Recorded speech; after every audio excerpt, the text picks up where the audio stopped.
헬스 토픽입니다.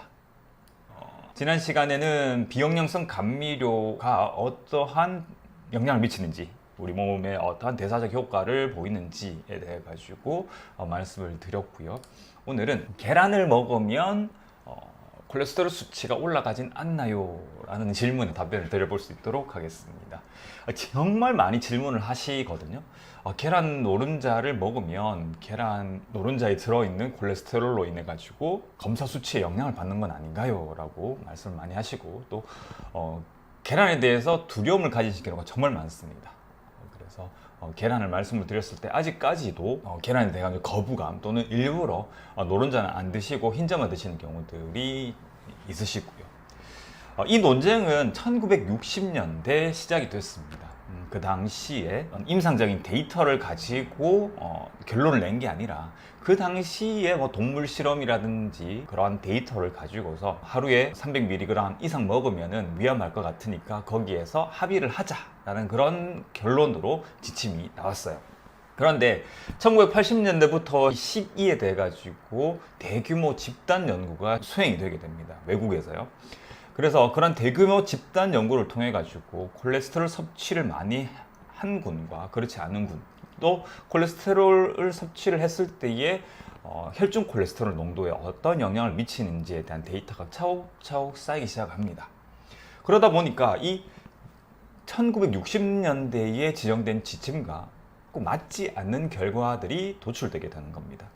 그러한 데이터를 바탕으로 해서 2015년에 지침이 개정이 되고 콜레스테롤 섭취에 대한 상한선이 철회가 되게 됩니다. 이 철회가 되었던 이유 자체도 논리성이 있죠.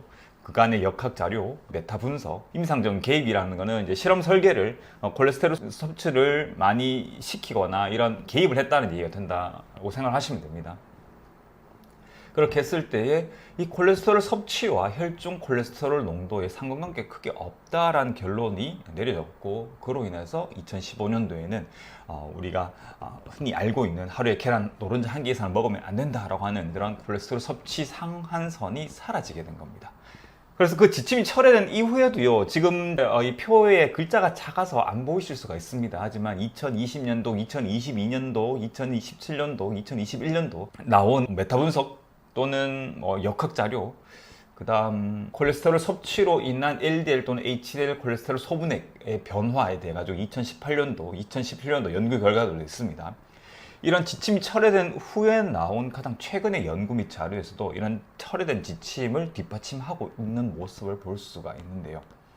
이러한 것을 종합하면 콜레스테롤 섭취를 한 것과 혈중 콜레스테롤은 큰 관련이 없다라는 것을 좀 더 분명하게 알 수가 있는 것 같습니다. 그래서 이 방송을 보시고 계신 건자꿈 훈련소나 아니면은 건자꿈 캠프에 계신 분들께서는요, 제가 적극적으로 계란 노른자를 드셔도 된다 또는 육식을 하셔도 된다 라고 말씀을 드리는 부분들에 대해서 좀 이해가 되실 거예요. 다만 이 연구 결과에서도 결론에 어떠한 얘기를 추가를 하고 있냐면, 트랜스 지방과 같은 그런 건강하지 않은 지질, 그 다음에 가공육과 같은 이런 건강하지 않은 지질과 단백질 섭취에 대해 가지고 몸에 영향을 미칠 수가 있고 콜레스테롤 수치를 높일 수 있는 여지가 있기 때문에 조심을 해야 된다고 결론을 내리고 있습니다. 그렇기 때문에 항상 건강한 지질과 단백질을 이용을 해서 식단을 구성을 하셔야 된다는 것을 잊지 않으셨으면 좋겠습니다.